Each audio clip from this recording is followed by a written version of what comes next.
Hey everyone, this is the Anyway Whatever podcast, and I am your host, Mike Fisher. Today's episode is a movie review of the Beastie Boys story that just recently came out on Apple TV. I'm doing this one with my brother-in-law, Billy, and if you listen to the show, you know that he's a regular guest on here. And we're both huge Beastie Boys fans, like going all the way back. So this is a fun one for us. I hope you like where we went with it. And as always, you know, a lot of dubious claims to knowledge and a lot of ridiculous statements are made. So please feel free to comment if you feel like we went off track or got something wrong, or if you just want to add something to the conversation. I give this movie as high a rating as you can give a movie because it means something. It's something that means so much to me. So anyway, you know, follow along on all the social medias. If you are watching on YouTube, please subscribe and like and comment.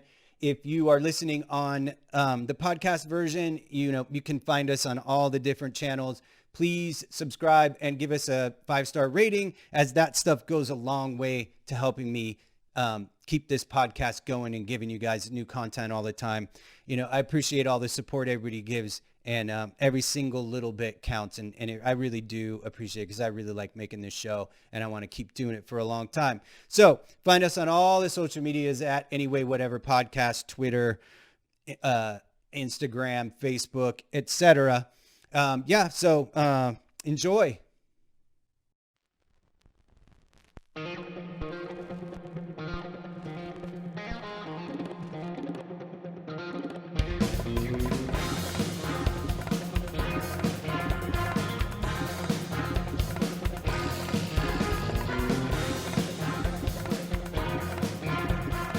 Hey everybody, welcome back. I'm your host, Mike Fisher, and today I'm doing a special extra long movie review of the Beastie Boys movie with my brother-in-law, Billy, who you remember from other episodes. And what's up, B? What's up? How you doing, son? I'm doing good. I'm doing good. It's hot. It's hot here. It's hot out here in the San Fernando Valleys. I wouldn't know because I don't live there, but I heard it is. Yeah. We're reviewing. We're even more than we're reviewing. We're gonna do a nice long talk about the Beastie Boys movie that was that just came out on Apple TV. And right up front, I would like to take a moment to brag about my awesome wife a little bit. When the Beastie Boys when they released the book and they started getting ready to do this movie, they did like test shows in San Francisco, Los Angeles, and London before they went to New York to record, you know, to trim it all down, get the show together for what was going to be the movie.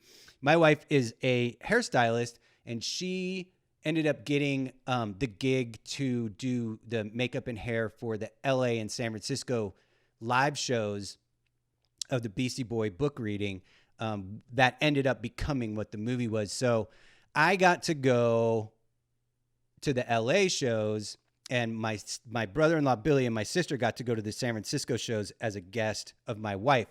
So we already were familiar with the material that was in the movie. So we got a little bit of a head start on the rest of the world with that, because those tickets were impossible to get. They sold out in seconds, and the Beastie Boys were super smart in that you could not use a ticket if you didn't have an ID that matched the ticket. So you couldn't scalp them or sell them online. So only people who bought them could use them. So they were literally impossible to get. Unless you were like really lucky, if you were really good with with the fucking dialing finger.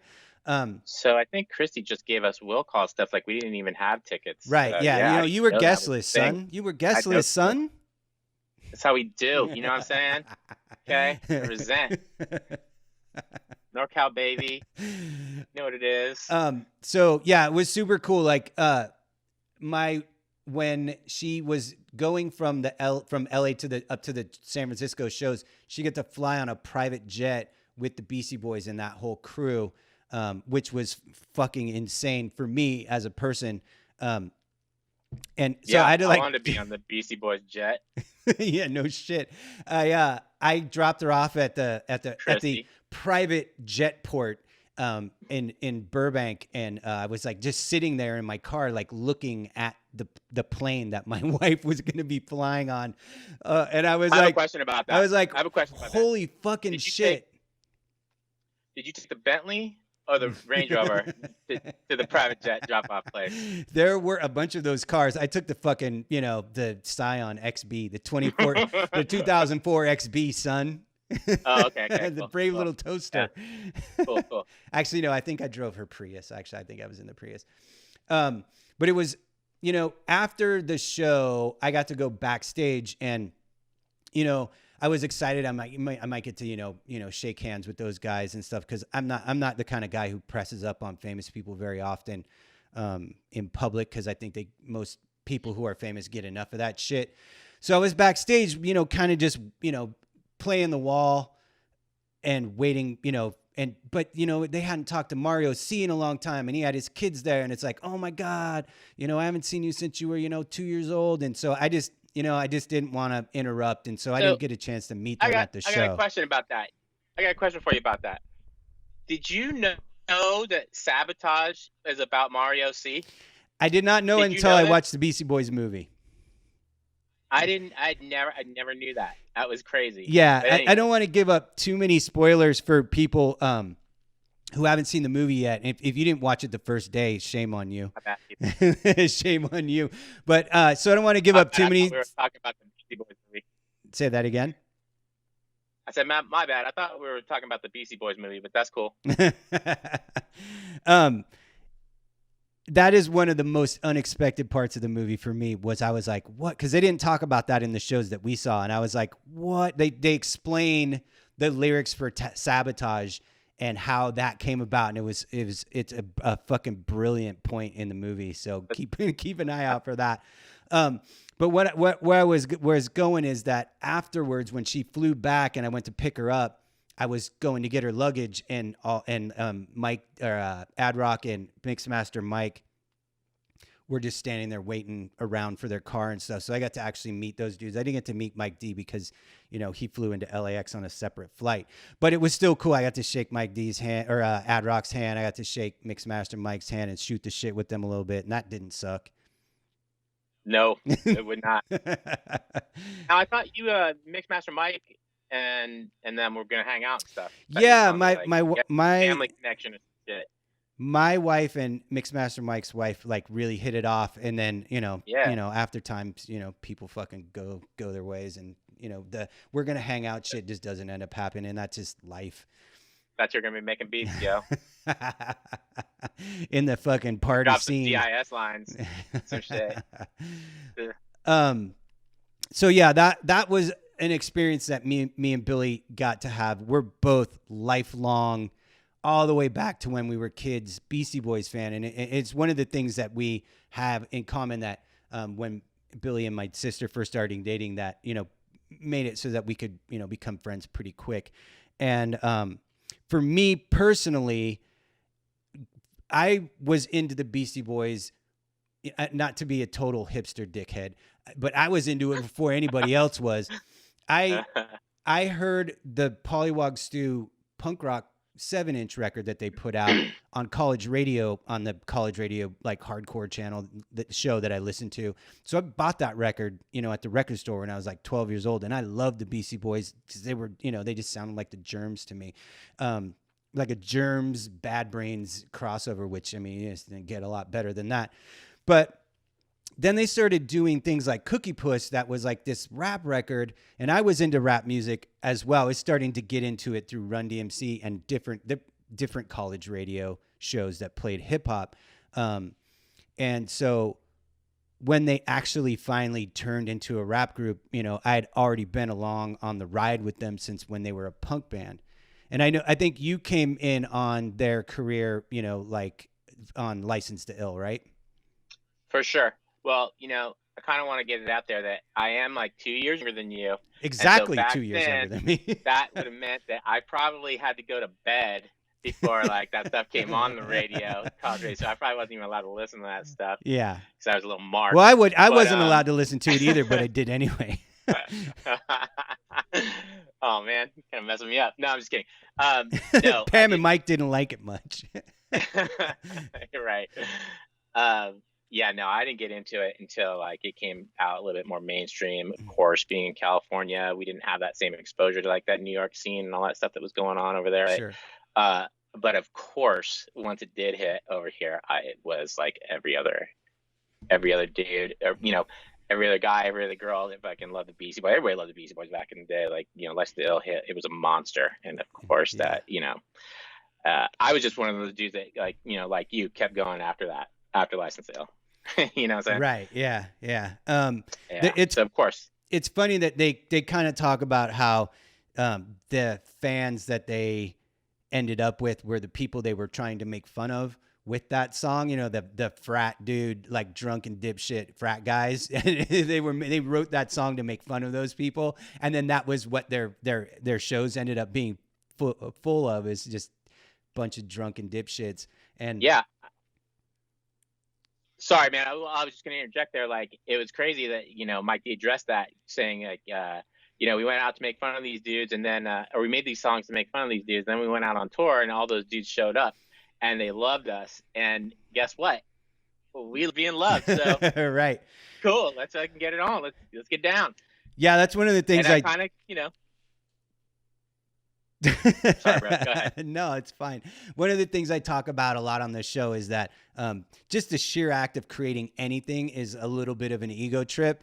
And so I totally get where he was coming from on that. Like, sometimes being loved by the people that you don't care about with your whatever it is you create actually has its own appeal, I guess.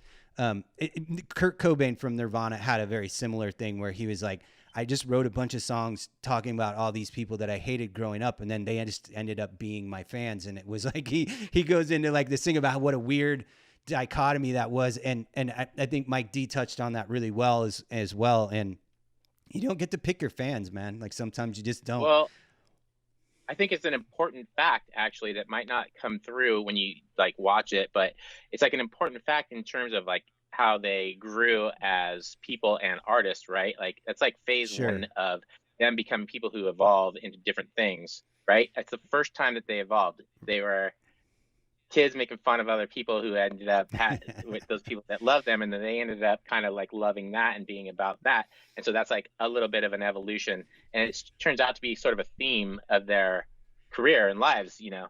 They obviously evolve later into something much greater than just being friends with frat guys. And I'm not trying to say that that's like very important, but it's kind of an interesting like sort of underlying theme there that's kind of cool.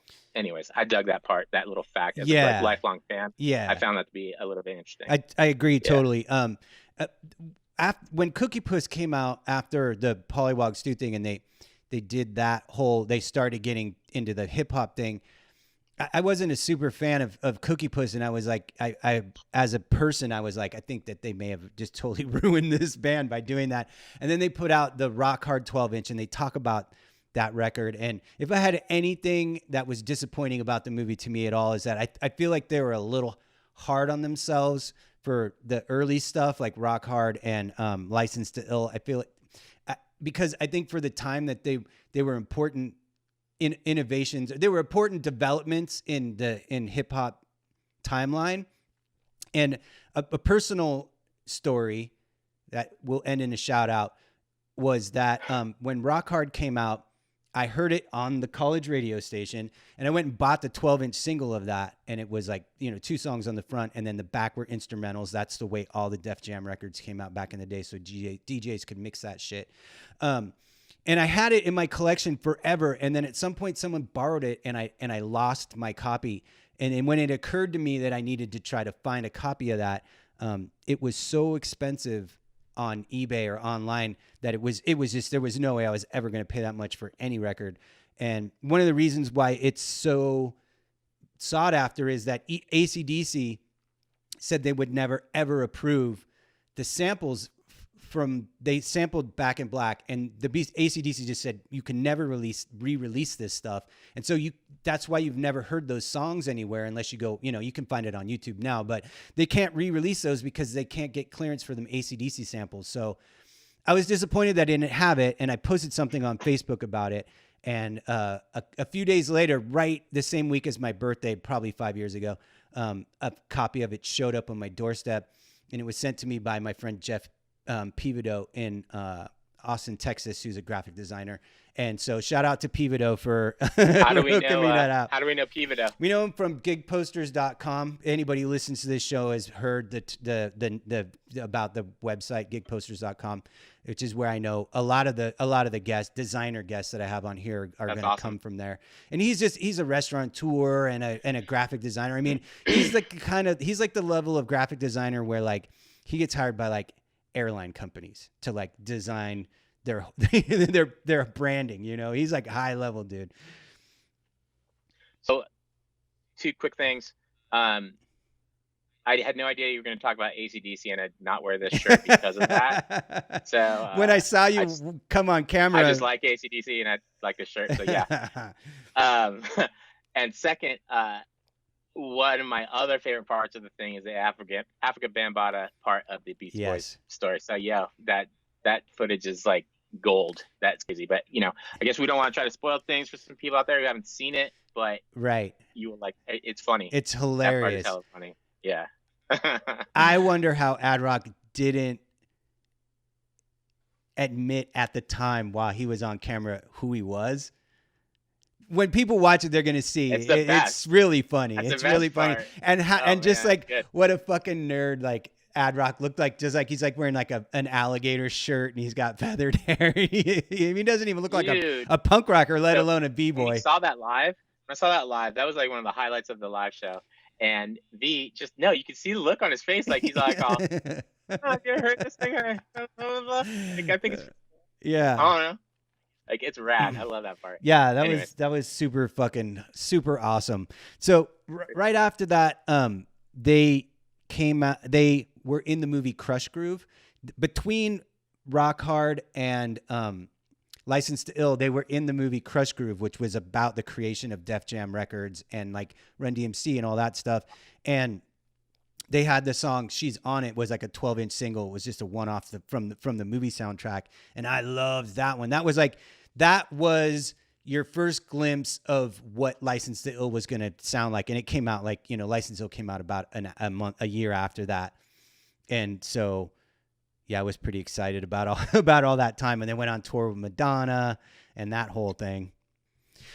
Yeah, I remember when the MTV News announced that the Beastie Boys were going to be on tour opening for Madonna, and I couldn't even understand how that would make sense, because that is not two great tastes that are going to taste great together. You know, this isn't Reese's Peanut Butter Cups type announcement, right? Go ahead. No, go ahead. No, I mean, I totally agree with you. It sounds ridiculous, but I just remember there's like a couple of things in that show that's so awesome. Like there are these pictures of Madonna like playing around with the Beastie Boys, and like, I don't know, like it was just so delightful the first time I saw it. Just like Madonna kind of running around playing with, you know, the Beastie Boys doing just dumb kid shit. Like they were actually like kids, you know, and that's it was awesome. Like, really, I think there's a picture of them like having a water balloon fight or something, and you know, and none of the people in that picture realize how fucking huge stars they were going to be in like 2 years or less. I can remember I was like, or much less 40 years later. Yeah, but no shit, right? I remember where I was when I was like living on the streets, like 15-year-old jackass. And I remember I was on a couch. I was couch surfing, and I was on a friend's couch watching that and just being like, "What?" It was such a thing that I can actually remember the moment that I heard that was going to happen. Yeah, it was crazy, and it was just a crazy time when, like, you know, music television had like music news and like, you know what I mean? Like, kids will never believe that was actually cool. A thing. Like, it was actually kind of cool that there was music news on the TV. Right. It's pretty dope. But anyways, yeah. So one of the things that I really liked about this movie was that Rick Rubin around that time had kind of put them in the role of the heel from like a WWF or WWE type type. They were like the heels at the wrestling show, you know, and like Rick Rubin's like, you know, he's like, you can't handle the Beastie Boys. These dudes are gonna ruin your life. And then like, you know, I think there was a part in there that you were talking about earlier that you really thought was amazing with Ad-Rock. Yeah, it was amazing. Like when Ad-Rock kind of comes out on stage and sort of describes like their demeanor and what they were doing, and they were trying to like, you know, play up to that whole WWE thing, and he comes out like with the microphone talking about, yeah, you know, we treat this as a competition, we're the best, you know, all players try to come at us, yo, like, you know, fuck y'all, or whatever the fuck he said. He says this whole thing, it's hilarious and awesome, and this is why I'm not a rapper, but he comes out there and he's like talking hella shit, mad shit, and it's dope. And then you know, it's kind of fresh like this, like what? And then when Mike D comes back out and shows who he's talking to, and it's 12-year-old girls dressed up like 1980s Madonna. It's just amazing. It was funny. Yeah, that's a great part of the movie. Like that they didn't really do that in the live show that we saw.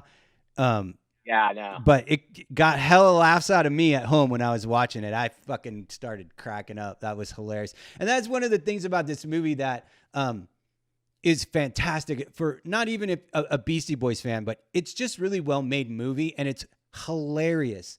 Like Spike Jonze is a director, and he interjects, and he's funny. And, you know, the Beastie Boys, like Mike D and Ad-Rock, are really funny. One of the things that they left out of the movie that we got in the live shows was Mixmaster Mike was doing a live running soundtrack to the whole thing. Wasn't there. And I feel like for the movie, they probably just didn't need to compete with that, because they were trying to make a movie, and in the live show, they were trying to entertain you more on a live level. So that was left out, and it was incredible in the live, yeah, especially for me as a fan of punk music. You know, in the beginning when they're talking about their punk roots, like Mixmaster Mike is like mixing Bad Brains in the background and stuff, and it was so cool. Like I was in heaven watching that on the live stuff. So, you know, he's just so good. Like he's just so good. I mean, forget it, right? Like when he came through on a live show, just like it's really hard to articulate on, you know, what we're doing right now, like how ill it was when he was just like adding things to what they were talking about stuff. Right. You know what I mean? Right. He was adding like little samples and like blurbs. And scratches and yeah, that was really cool. I mean, I just don't think it would have worked as well in the movie version. So, you know, fair play to them. Although, I know another little fun fact. If you know, maybe you might want to cut this out. I don't know, but you know, remember that little blurb where it said like "you're crazy" or something? It's like a little animation. They kept screwing around. Crazy. That's crazy. That was Bill Hader. Yeah, I saw that in the credits. Yeah, that was awesome. Yeah, there was a bunch of like. There was like when you watch the credits, you're like, oh. That's like one of my favorite parts of the whole thing. We'll get to that later. Yeah. Yeah. Talking a little bit about like Rick Rubin and like what he brought to the Beastie Boys. What he brought to rap music in general in the music industry is kind of even a bigger story that deserves its own bit of discussion. And I mean, he really is one of the geniuses of the music industry of the last like 30 years. And, you know, you think about Def Jam Records, and they had at least 3 different artists that set the tone for hip hop for at least a decade. Like, and they were all totally different. You had LL Cool J, which was more of a traditional braggadocio diss rapper. You had the Beastie Boys, who were these crazy punk rock metal white boy rappers. And then you had Public Enemy, that there was nothing like Public Enemy anywhere when Yo Bum Rush the Show came out. That was like, I mean, they were sampling Slayer, they were sampling Suicidal Tendencies, they were sampling, you know, Makita Drills. Like that record is totally crazy. And a lot of that stuff has to be attributed to Rick Rubin. You know, he one of the things that he brought to rap music was before him, songs were like, you know, it was like Sugar Hill Gang And it was like, they were like 7-minute freeform disco songs. And Rick Rubin started taking songs like LL Cool J's Radio. And he's like, we're going to apply the Beatles pop music formula. Songs are 3.5 minutes long, the verse, chorus, verse. And that broke rap music through into being able to be played on the radio as regular stuff. And, you know, I mean, a lot of people don't really know that they don't realize that. And that's like a huge fucking thing, man. For sure. And, you know, we were talking about this a little bit earlier, but like, who knows what would have happened if they didn't have all that beef after like after License to Ill and after all the tours. Like, what would their catalog look like if there was like another Beastie Boys, Def Jam album, or 3 Def Jam, albums? It could have been unbelievably amazing, but then we wouldn't have like the greatest rap or the greatest recording of anything of all time. Yeah, it came after that, like, right? There would be no policy, which, if you know, you know. We have that. I'm in the camp of we would have just gotten 2 more License to Ills, and the world didn't need that. What the world really needed was Paul's Boutique. I don't think anybody knew they needed it at the time because that record did not do very well. And they kind of go into that a little bit, like how it was made and, the disappointment of how it didn't really do well. But they shouldn't have been that surprised because there's no like singles. There's no like radio singles besides Shake Your Rump on that record, really. Well, again, it's another one of those things where like you can't see it. It's like seeing the forest through the trees, right? Like only looking back can you look at a record like Paul's Boutique and then realize and compare it to something as amazing as like Pet Sounds by the Beach Boys. The Beach Boys were totally, I don't know if chastised is ridiculed. Right, but they were ridiculed, chastised, every step of the way. Nobody wanted to make this record, but they had the clout to make it, and they did it. And only now do people appreciate how amazing that is for the time. Right. Right. I mean, that record's still amazing to me at this very moment. You have to like be able to put yourself, you have to time travel a little bit to understand like the magnitude of these things. Like, you might listen to someone who's never heard Pet Sounds or Paul's Boutique today might fire that stuff up and go, I've heard this a million times.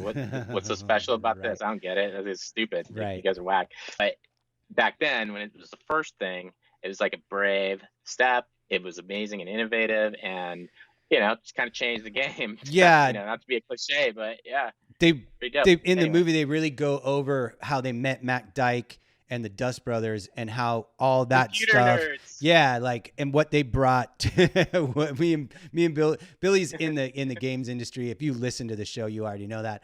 And I was in the games industry for years, and I use a computer every day. So we're computer nerds. Let's make no bones about that.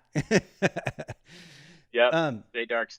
Yeah, and they talk a lot about what those guys brought to the table for the Beastie Boys and how that allowed them to just really start exploring all the different things that they could do with sampling. And that part of the movie is like really good. They were talking about their music as like dense, and it's like wow, like that's for true.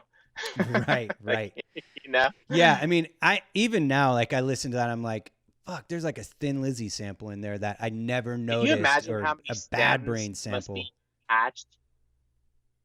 Can you imagine how many stems must be attached to each one of those tracks? Like, how did they keep track of like all the different layers? Oh yeah, just in the holy moly! Like, you can probably, if you try to like, in the dark, close your eyes and just listen to like a couple of those songs, just trying to focus on other things, you could probably spend like a month. Yeah, for sure. It's just that type of record. Right. If you are a person listening and you've never heard that record, Paul's Boutique, because either you're not a fan of the Beastie Boys or it's just when you passed over of theirs, you just listen to it. I mean, do yourself a favor. For me, it's one of the top 10 pieces of collections of music ever recorded or created by anybody in any era of, I mean, it's like if you've got Mozart, got Mozart and the Beatles' White Album in a list, Paul's Boutique's got to be on that list too, right? I mean, it's incredible. And we're going to go back over this a little bit because even though I say that, it's not my favorite Beastie Boys record. And it's been a constant argument with me and Billy for years. And I'm not ready to get there. I'm not ready to get there yet. That's okay. But we're going to get there. I feel you, but it's okay because I have, we all evolve, right? Sure. That's like kind of a underlying theme of this podcast, like, evolving and whatever. But no, I feel you.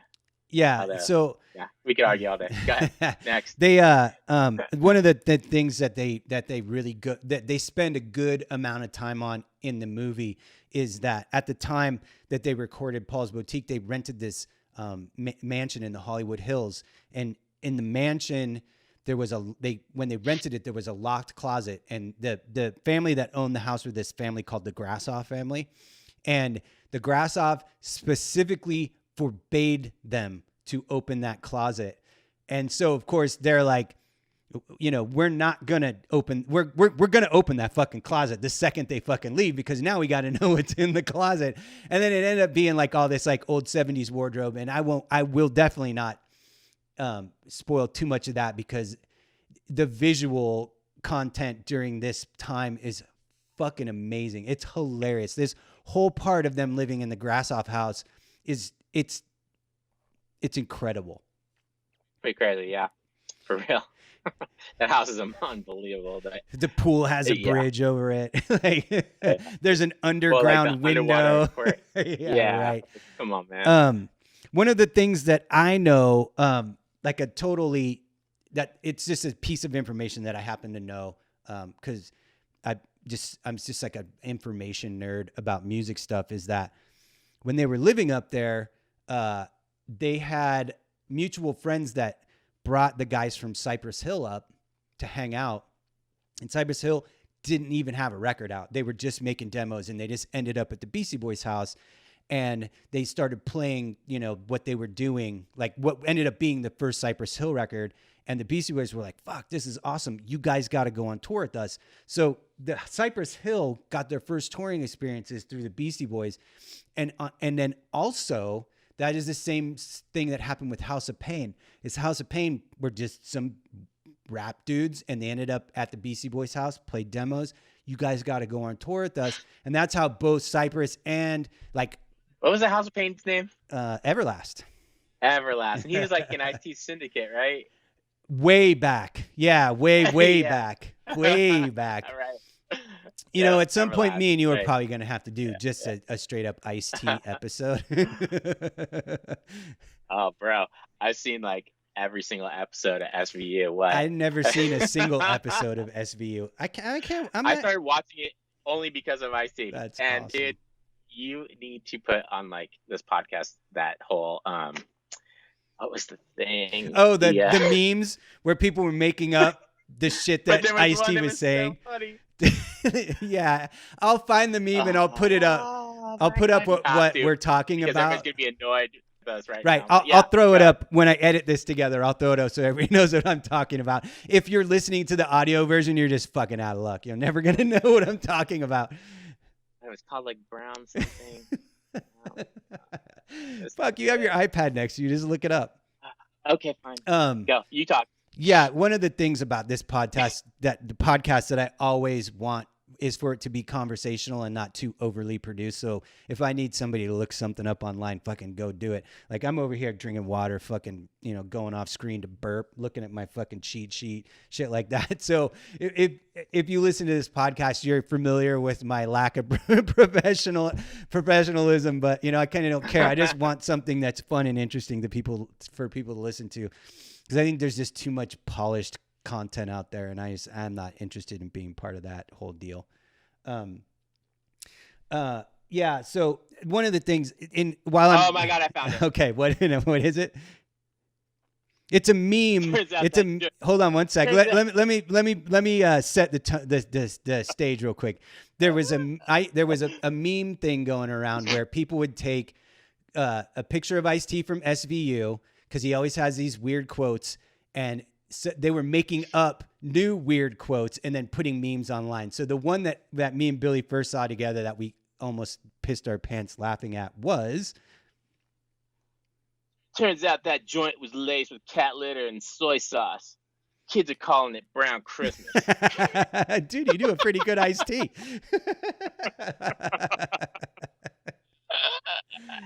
I think I laughed about that for like 3 hours after streaming.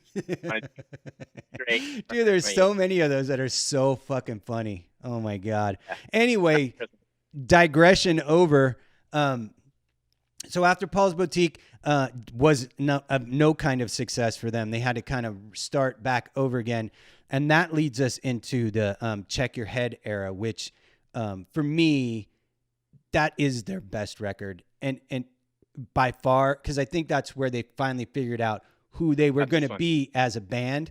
They started playing their own instruments on the records. They started playing, they just put funk songs on. They'd put hardcore punk songs on, and they just decided to do whatever they wanted, and people were either going to like it or they won't, or they weren't. And then that ended up being like one of their biggest records, right? I mean, sure. And actually, so I think one of the biggest memories for me about that record was we had met because, through your sister and I started dating, and we met and we like hit it off, and we talked about like, rap music and stuff, and, bonded over the Beastie Boys for sure. But it was in that lull, I think, between Paul's Boutique and yes. Check Your Head. But what was special, if I'm remembering this right, is that I think it came out right before you moved to Hawaii, and we saw the video at the trailer. Yeah, I lived in a mobile home back in the day. It was Pass the Mic, and we were so hyped off that song in that video on MTV, and that thing coming out, like, because it had been like there'd been a drought, and yeah, like nothing but great memories about Check Your Head, Pass the Mic, all that stuff. Like, oh man, you remember it that way? Is that the right timeline? Because I'm not good with timeline. Yeah, I feel like that's right. There, it's a little blurry in that Ill Communication and Check Your Head kind of came out on, right one after the other. And I'm not sure if I'm remembering. Check Your Head was definitely first, and Pass the Mic was the first single. For sure. I'm trying to figure out if Check Your Head was before I moved to Hawaii and after I came back, and we experienced it together after I came back from Hawaii, or if that was Ill Communication that came out while I was in Hawaii. Because you came to visit when I lived in Hawaii, and you played me, I think, Ill Communication. But for some reason, I feel like that sounds right. Pass the Mic is my favorite Beastie Boys song, and it might be my favorite rap song of all time. Whoa, how do I not know that? I don't know. That's crazy. That's for sure. For sure, that's my favorite Beastie Boys song. Okay. I mean, I'm not mad at you for that, but that's cool. I didn't know that. Just the middle part, that's awesome. Mowing down MCs like I'm mowing the lawn. That whole part might be in my top 5 favorite parts of any song ever. I love that. The beginning of that song is amazing. The flute hit. FCA just coming through. God. Like, unbelievable. Yeah. For me, and this is a thing that I wanted to bring up just about the Beastie Boys in general, is that for all the years that I've been a fan, I'm not always the kind of fan that like knows every single detail about every single thing a band does. So my perception always of the Beastie Boys was that Ad Rock was like the cool guy, kind of like, he was just there to be like a cool guy. And that Mike D was the one who had all the special information. Like, because the rhymes that Mike D would get were the ones that had all this like super, like, I hate to use the word hipster, but it was like hipster references, like references to movies or shit, dance steps you would have never heard of. And then, so my perception of MCA was always that he was just the third guy. And then when Check Your Head came out, it became very clear to me that he was super special. And one of the things about the movie is it's a love letter to MCA. And they do a really good job of explaining to the world that what I just said was right. It was MCA. MCA had all the good ideas. He knew all the cool shit. And they were just along on MCA's ride. Word, yeah. I mean, there's definitely a lot of truth in that statement. You know what? Another like kind of awesome little nugget that I had come across, like, kind of trying to get my facts straight, before us having this talk, was going through the book, and the book's amazing. So first off, I'm just like, I just want to say that, so envious of the life those guys got to live, but they would all just write rhymes together and they do it like I think they described it as like playing a game of Boggle, where they would have like a timer and they would like write a lyric. But so they'd vote on like what lyrics were good and what weren't, and they weren't necessarily like like Mike D didn't always write Mike D's lyrics. Right, sure. I mean, it's like and NWA, right? Like the stuff that you were just talking about definitely came from MCA. Right. That's that's for true for sure.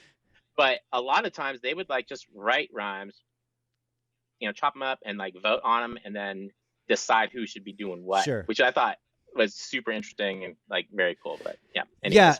Yeah, MCA is kind of again in the talking about themes, sticking to themes. Cool movie. MCA is a big reason like those guys like became adults and evolved and became cool and tried to like got out make of that amends license from to all ill the shit. dumb kind of shit that they said on the first record. And yeah, he's pretty fucking awesome, right? As a human being. I have a little thing to do about MCA at some point later on before we finish that I'll get into. Cool. But one of the things in the show that they talked about that they kind of rearranged in the movie was in the show they talked about how they wrote the lyrics to License to Ill, and it was like they would just go out every night to the bar drinking, and then they would just try to make each other laugh, and then whatever was the funny shit that they said they would keep and turn into songs for License to Ill. And then when they did the movie, they kind of do the same thing.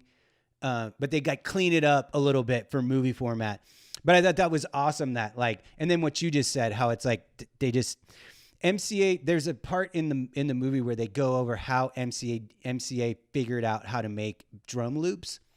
That's like and the best part. I definitely won't spoil. 20 times already. I will not spoil. That's like one of the best parts of the movie. Yeah. I will not spoil that for anybody because it's fucking amazing. It has a prop. They wheel a prop out onto the stage. Yeah. It's a whole thing, and it's super fucking cool. Yeah. So, Ill Communication came out, and I like that record a lot. The thing for me is that every single song on Check Your Head is a fucking banger. Like there's no weak spots there, and not that there's anything wrong with the songs on Ill Communication, but it's not, for me, the overall track list just isn't as strong. And it has the distinction of having Sabotage on it. And I got that right? Yeah, you got that right. And my problem with Sabotage, let me finish real quick and then we'll discuss, because I think we've had this conversation before. I love the song Sabotage a lot. Do not get it twisted in any way. But I'm annoyed that that's the song they're most famous for, because it's not even a rap song. I'm right there with you. I'm right there. It's not a rap song. It's like a grunge rock song or something. Song. You know what I mean? And so I love that song. It's awesome. It's all about that bass fill that MCA does in the middle of it. And they talk about writing that song, and it's amazing listening to them talk about it. But yeah, that's kind of my own, I guess that's my grudge with the Beastie Boys is that everybody knows them most by that song. It's on their Spotify playlist. It's got the most listens. And I'm like, every time I turn on the Beastie Boys on Spotify, I'm like, fuck. I know. I'm not mad at them about it. I'm mad at all the fucking, drunken bros that started showing up at License to Ill. Check Your Head and Ill Communication has like one album. Yeah, kind of. Yeah. So like you were saying, like, if they stayed with Def Jam, it'd just be more License to Ill, License to Ill 2, License to Ill 3, but whatever. It's kind of how about like Check Your Head and Ill Communication. It's not a diss at all, but it's just, it's kind of like the same deal. Dude, there's so many good things on both those albums. Yeah, that, for sure. I mean, for sure. Which one was the Maestro on? I can't remember. The Maestro's on Check Your Head. Ooh, I don't know. Somebody comment down below and tell us what song the Maestro's on. I don't remember. One of the reason why that song matters to me and Billy is that I did a graffiti piece illustration, because when we played hockey together, if you listen to the other episode of me and Billy and our lives together, you know already that we play hockey together for a long time. And I used to call him the Maestro on the rink because he conducted the entire game like he owned the fucking thing. It was a thing to see. So For his birthday one year, You're kind. for his birthday one year, I did this graph piece of the maestro, and it, it had lyrics for, from the song in it and stuff. So that song's like special to me and Billy because of all that. But word. I still have it. I should. I don't have a scanner. I should just take, even if you take a picture of it, send it to me, and I will. And I'll throw it up in the video feed. If you listen on the podcast, awesome. You're just fucking shit out of luck. It's treasure of mine for sure. Okay, cool. Can we get to like the next album, the one I want to talk about? Yeah, go for it. What do you want to talk about? No, the next, like I thought we were just like kind of going in. Yeah, sure. Hit me. No, you hit me with start us off. I'm just excited to talk about like what I feel like. We were talking about, you didn't want to talk about Paul's Boutique, but I feel like we might be talking about the one. What, Hello Nasty? Yeah, buddy. Yeah, one of the things that they talk about in the movie that didn't even occur to me was because I was such a fan and I loved the two records before, that Hello Nasty was like a smash hit. And I love that record. And so I have something for you. Okay. I don't know if you remember this, but so I was working at Electronic Arts at the time, and I was working on Tiger Woods Golf, and we had a guy who we had this dude who his job was he had like industry connections, music industry connections, and to get music licensing going. His name was Gary Geddes, and he was a bro. Like, I love that guy. And he used to just dump music off on my desk all the time, like all this stuff, and it was rad. And he found out that I was like a huge fan of the Beastie Boys, and when that album was about to drop, he's like, "Hey man, I know I love you. I love the Beastie Boys. You want to go to a listening party for the album cut at a bowling alley in San Francisco?" I can't remember the name of the bowling alley, but it was like one of those like space bowling alleys. Like they do like the neon lights and stuff. Rock and bowl. Like, glowing. Yeah, like something like that. It's like dope, dude. And it's like all you did was you would like bowl and listen to that album. Like, so they played the whole album, and before it came out, this is back before like things came out on, the internet. And dude, stuff. I don't think I've ever heard this story. Oh, dude, it was awesome. It was awesome. And then, but not only that, when you left, they gave me a little 6-inch of Intergalactic. Yeah. Yeah. You have that, right? So. Yeah. Oh, yeah. Dude, you got to send me a picture of that, because I want to throw that up also. I did not know that story, and I did not know you had this thing, and I can't believe you never fucking showed me that. I'm so fucking annoyed at you right now. I'm sorry. I know. I know. Yeah, I can't believe I never told you this. Like, yeah, it's like it was the shit. Hey, so, okay, Hello Nasty comes out, and oh man, again, like what they just do to us. Yeah, yikes. Yeah, like I don't even know how we like start on this one. So, just like I'm just gonna go like with some facts. So there was that was a fact. Like, that was awesome time in my life. You were in LA, which was kind of a bummer because, we weren't able to do this kind of stuff. But it was the Hello Nasty tour where you came up, and we went and we saw the Beastie Boys with pregnant with Sophie.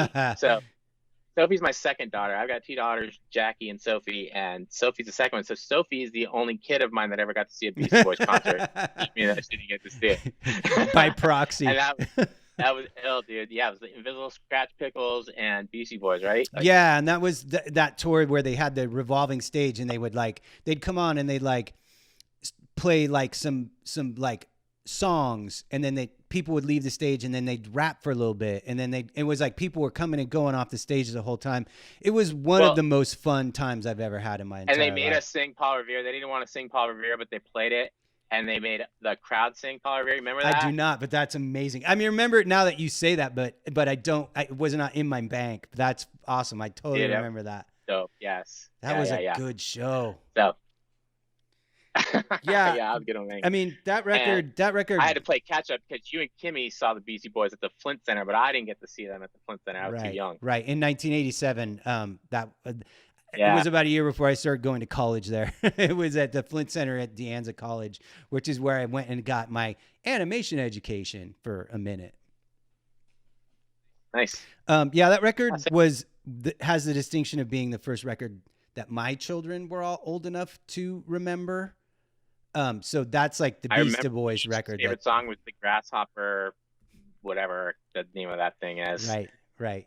That was her favorite song. Yeah. That kind of leads me into where they in the movie they start leading into who MCA was as a person, and it was really touching. All the stuff they talk about how he just was about it. Like he didn't just talk the talk; he lived his life in the way that he felt that was the honorable way to live when he converted to Buddhism, and all that shit that he went through. And it was super special to hear those two guys talk about him in that way and cover all that ground and just really paid tribute to him in that way. And for me personally, when MCA passed away, it hit me hard. Like, I'm not the kind of person who gets affected by famous people dying, like musicians or whatever. Like generally it's like, I don't fucking know that person, so it doesn't really mean anything to me. But when the Beastie Boys started the Milrepa Fund and the Tibetan Freedom concerts and stuff, that affected me. And I also started studying Buddhism, as you remember, Billy. And I did that pretty serious for a while, and it changed me as a person to this very moment. Before, in our family, and Billy can verify this, I was always known as Mean Mike. My nickname was Mean Mike because I was an asshole. I had a lot of baggage in my life that I was just angry. I was just like a low level anger simmering. And through Buddhism, I was able to remove that part of that layer of my persona and my personal shit out of my life. And so when I say that MCA literally changed my life, that's not an exaggeration. He literally changed who I am as a person by my exposure that the Beastie Boys gave me to Buddhism and just the ideas that were there. And so when I'm a Beastie Boys fan, that's the level of fan that I am. Like they changed my core of who I am as a person. Yeah, man. It's I know. I saw you do it, and I totally I actually definitely remember all of that stuff in that time, and what you were kind of thinking and going through and feeling and trying. You're struggling with a bunch of other stuff too, like just like as everyone does. Sure. Things change, and it's just interesting and super interesting. And like, how many bands can you like kind of again follow on a timeline and watch and see how they change as people, as music, like their music changes, and like you don't even think you might like something like that. There's some music on on Hello Nasty, or well, definitely on Ill Communication and Hello Nasty, like that's more influenced by his Buddhism. Sure. Just different types of songs that are like stuff you'd never normally listen to, but are like hella cool. But and I'm not like, I wasn't as affected in that way and like the Buddhism stuff as you are, but sure. But it's, I guess what I'm trying to say, it's like pretty neat, like to be following a group of people that you don't really know and watch them and see how they are different and the different things that they do over time. And I happened to be in New Orleans at Jazz Fest when MCA died, and they announced it over the speakers or whatever. Like what those festivals are like, they're huge, and there's like sure. like there's multiple main stages and there's billions of little stages, and it's crazy. And dude, that like wrecked whatever day that was of Jazz Fest that I was there. I bet. Like, I think I saw, I can't remember if that was the Stevie Wonder year or the Foo Fighters year, because like, yeah, it must have been the Foo Fighters one because Stevie Wonder year was dope. But anyway,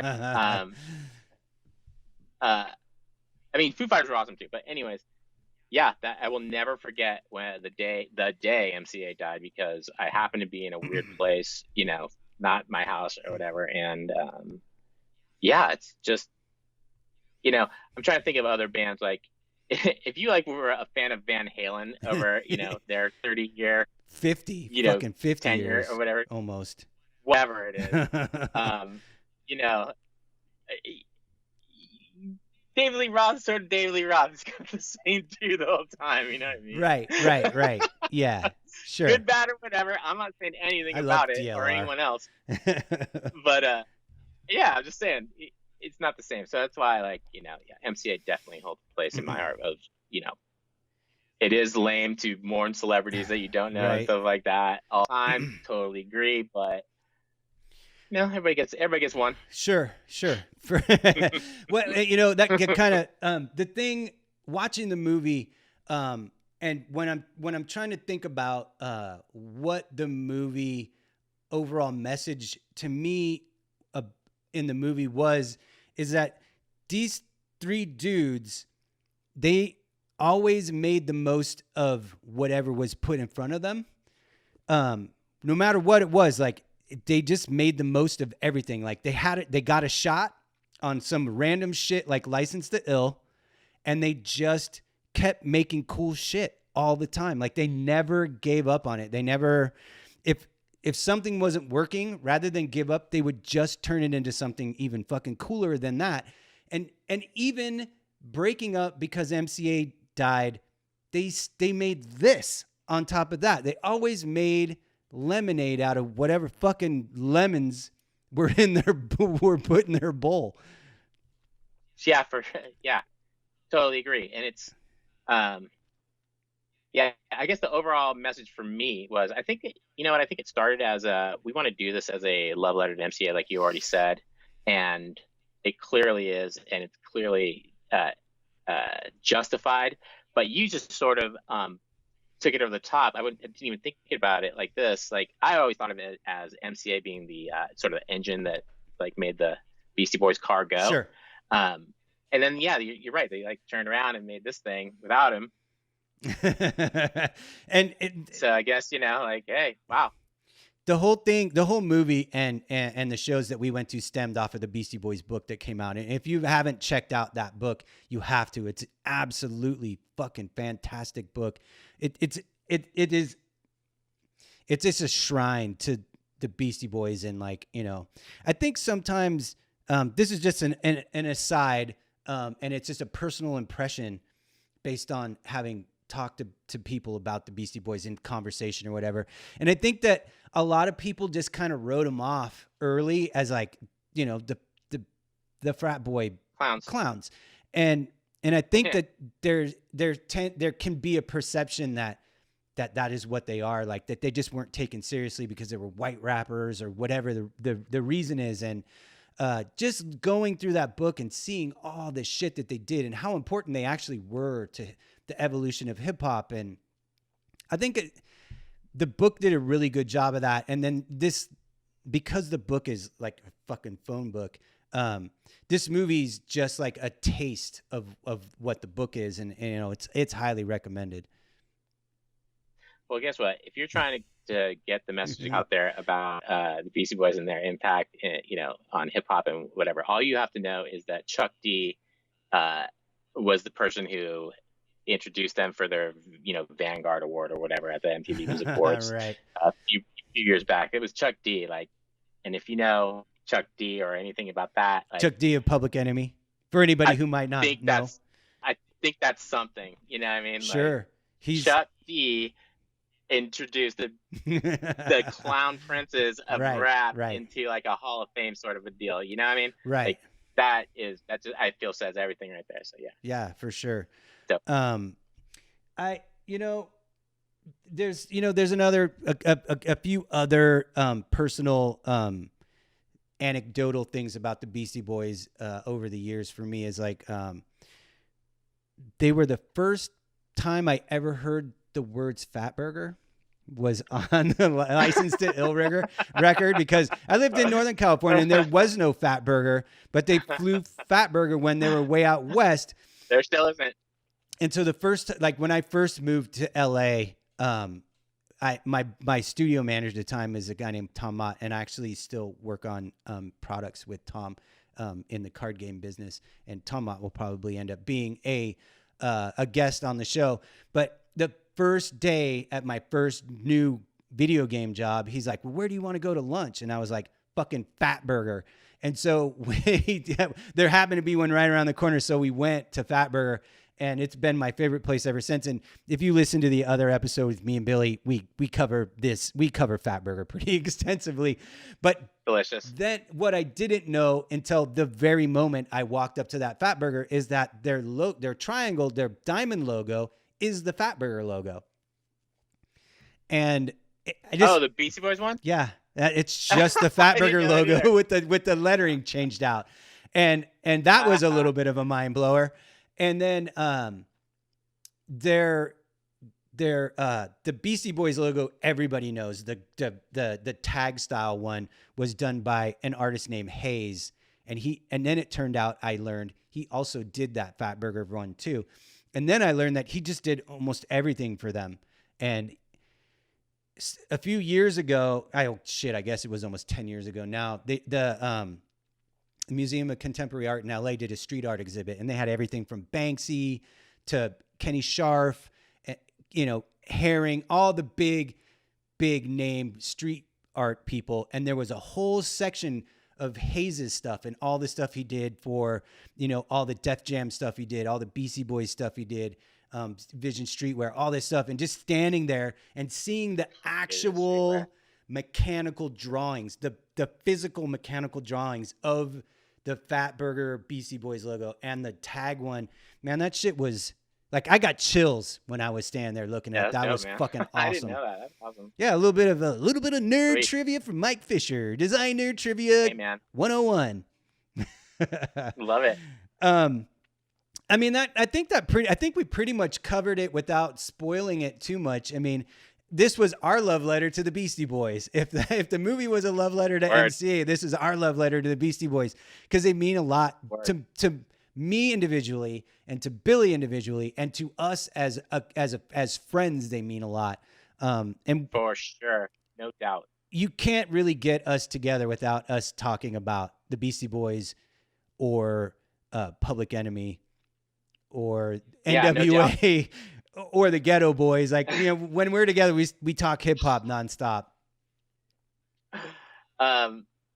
Absolutely. I'm glad you phrased it like that. Like, this is our opportunity. I'm happy to be a part of this opportunity to have a love letter, send out a love letter to the Beastie Boys. Be damn, we've already done this podcast 18 million times in the last 30 years. The past 30 years. And it's just kind of cool to get it off, our chest and put it on record, at least put it on wax. Put it on wax, right? Yeah, it's chip-a-choo. It's awesome. I dig it. And my only thing that I'll say, the last comment I want to make about it is make sure you watch the end. The outro. There's some cool stuff. Don't just immediately turn it off. Yeah, no, stay through the credits, because there's some bonus footage back in there. Another thing that they showed at the shows that we went to that wasn't in the movie, that is a thing that was a me and you joke back when we played hockey together, was that Nettie's girl.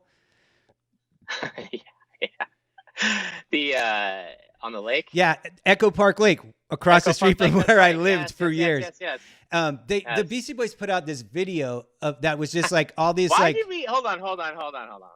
Why did we never get one of those paddle boats and recreate Nettie's girl? I visited you. Why did we never do I don't know. That?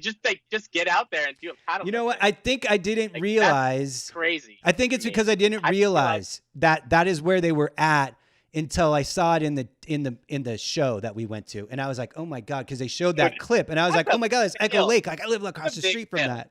That's a pretty huge fail. Anyways, okay, people don't need to hear us argue about that, but. There was a video that Billy Gate bought me that was just outtakes and odd tracks and shit that they'd never released. And there was this little skit of Mike D in a paddle boat on Echo Lake singing this R&B song about Nettie's girl. And, he's like, man, I'm telling you, she was hip hop pow. And that little piece of dialogue is part of me and Billy's. We have our own language that we speak to each other through hip hop lyrics that we've accumulated over the years. I've had people listen to us talk on the phone So when I'm in the everyone car, and they're like, "Who are you just talking to?" And I'm like, "Oh, I was talking to my brother-in-law Billy." What the fuck were you saying? And were you speaking some other language? And so the hip hop pow is like, even to this day, like if we're at Christmas and we go in the kitchen to get something to eat, it's like, I'm gonna get some of that cake, hip hop pow. Oh man, it's true. We're fucking, true story. It's all true. We're fucking nerds. Okay, man, I'm gonna let you go and get back to the fam. I appreciate you taking the time to come and talk to me about this movie. It was a good time, and I think we did it justice. Anytime, man. Cool, man. I'll talk to you later. You got it. Anyway, whatever.